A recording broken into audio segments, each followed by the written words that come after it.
Regardless of whether a company is private or publicly trading, directors have a big say in their company, and sometimes in other companies too. Let's be real here. So when we see directors buy/sell stocks, it's understandable why some investors may follow suit, right? To answer this question properly, we need to understand the reasons behind why a director might buy/sell their stocks, which is actually hard to determine, to be honest. But there are a few things that we can actually do to help us aid in making the right decision. And I've also got a little bonus tip that I'm going to mention towards the end of the video that will help you guys too. So make sure to keep watching, peeps. You know what you're watching. DS Learning Finance. Whoa. A director is bound to know tons of things that do not get mentioned in the annual and interim reports that they produce every year. So it's understandable why some investors basically will flock like sheep and follow exactly what the directors may do. I mean, like, after all, they've got a huge say on what the company is going to do, and they're bound to have tons of inside information that they keep close to themselves. Wow, I'm really building a case for following directors, aren't I? Until you guys know that a director buying/selling stocks doesn't necessarily relate to what's the company. Like, it could be a range of possibilities. Honestly, guys, from maybe freeing up some funds to buy the latest Ferrari car to maybe like investing in their child's trust fund. There's tons of reasons behind why a director might do this. It's literally limitless, guys, and that's what makes it difficult. But the key part is understanding the proportion in which a director might buy/sell their stocks, because that gives a better idea of the importance of that transaction. For instance, let's use Paul Geddes, who's actually the CEO of Direct Line, one of the companies I own shares in. He actually may not be the best example because he's leaving later on this year. But anyway, let's just ignore that, yeah? Focus on the now. Cool. Let's say that Paul Geddes starts with 100 shares. Yeah, 100 shares in Direct Line. So we'll call him PG shares, yeah? That's cool. You will have a lot more shares than that, but this is just for example purposes. If he decided to just buy one more extra share, I would simply overlook this because he's just investing such a small amount compared to what he's originally got. And it could just be him just having some extra money on the side. So why not put it into his company that he believes in so much? So it doesn't really hold that much weight according to what he's originally got, which is a good indication of how important that transaction is to him and his portfolio. So chances are I'm going to pay this no mind. But let's get rid of that one and let's say it's a 10 or 20 shares that he's looking to buy. Now that is a bit more important, I would say. Well, quite significantly more important. Because what that means is that you've got 10 to 20% of his original portfolio that he's looking to top up from. That's quite a big proportion. 20% of what you've originally got, you're looking to buy more shares in. That's quite a large chunk, to be honest, and even 10% is quite a large chunk. So I'll be more inclined to pay more attention to that than just buying simply one share. And it comes back to what I was trying to say, is how influential is that new transaction going to be compared to what your original portfolio is. That's the sort of mind frame you should look at when it comes to directors buying/selling their stocks. But just because Paul Geddes bought 10 to 20% of the original portfolio extra doesn't mean that I'm going to blindly do that. No, I've got to inquire myself. I've got to find out, see if there's a reason behind this. Maybe there might be some new information that's leaked around the company. Maybe that could be a strong promotion upon which it might be a good time to buy. Then I would act accordingly. But I need to see that information for myself. I can't just blindly follow it. Cool, so that's buying done. Let's talk about selling now, which is basically a similar sort of principle that I use as to the principle that you use when you're buying. So it's the proportion that they're looking to sell compared to what they've originally got. That shows how important that transaction is. But it's a little bit trickier because, simply put, it's easier to lose money in the stock market than to make a profit. It's so easy to make a mistake.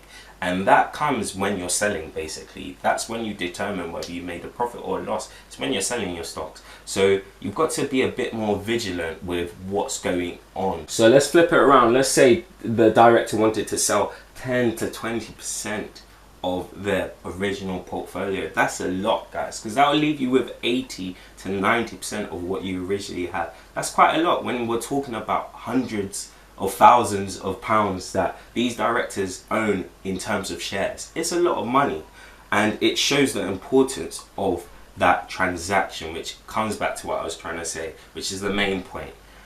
So I would be more inclined to inquire about what is going on with that company. But let's do the other thing as well. Let's look at the director selling a small number of stocks. Let's go back to the one share example where the director just sells one share. What does that mean? Now, similar to the buying stocks, I wouldn't really pay this too much mind.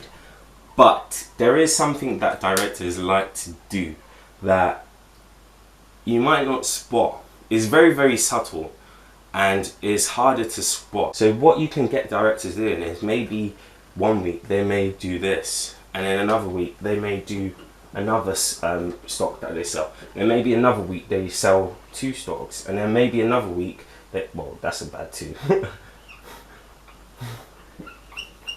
And then maybe another week they sell 3 stocks, and then maybe another week they go back to selling another 1 stock. By the time you know it, guys, yeah, that's already equivalent of 8 stocks, which is close to 10% already. And this is a little tactic that directors can do. They can buy and sell their stocks gradually, bit by bit. So it's not just about how much they do in that one transaction. It's about how frequently they do it over a certain period of time. Because a lot of little sales or purchases can equate to a big accumulation over a certain period of time. And you've got to be mindful of that as well. That's a little trick that they can do. But even after all of this analysis, guys, sometimes you can still be left confused and not know which route to go down. Should you follow? Should you do your own thing? But ultimately, you've got to remember, you're the person who invested your money. Not the director, not the company, not your cousin, not Bob down the road, not Jamie, who's your neighbor. No, it's you who invested your money. So you've got to take charge. You've got to do your own diligent research. And if there's no glaringly obvious reason in the news, in reports or whatever of around that company why a director might have done this, bought / sell their stocks, then it could be due to personal reasons, which is sometimes hard to find the real motive behind. Well, very hard to find a real motive behind, put bluntly. But this is where my little bonus comes into play, guys, yeah, because what it forces you to do is not just look at what directors are doing. Look at what the company does. Look at the share buybacks. Are they more this year compared to previously? That is a good indication of how financially healthy the company is. And that, therefore, for me, overrules whatever a director is doing. If a director might be selling the whole portfolio or whatnot, but yet I see that that company is buying way more shares than they did previously, they're buying them back from investors, then that I would automatically follow what the company does rather than what the director. You guys think about it. The reason why companies go public is because they need our money. They need us investors to fuel them, to fund them, to keep going. If a company is buying back more shares, what they're saying is, look, we don't need you investors anymore. We're able to sustain ourselves via the products and services we offer. And that is a very good indication that the company is doing very well. I know it sounds backwards because you actually, as an investor, you want the company to rely on you a little bit because otherwise you won't be able to invest. But from a company's perspective, you want the company to be able to stay afloat. You want the company to be able to sustain itself by itself. That's basically the optimum company. That overrides all of the rest. And on that note, guys, I hope you enjoyed this video because I have personally. This is an interesting topic I like to talk about. And yeah, you'll be surprised a lot of investors follow blindly what a director might do. And that is the wrong way to go about it.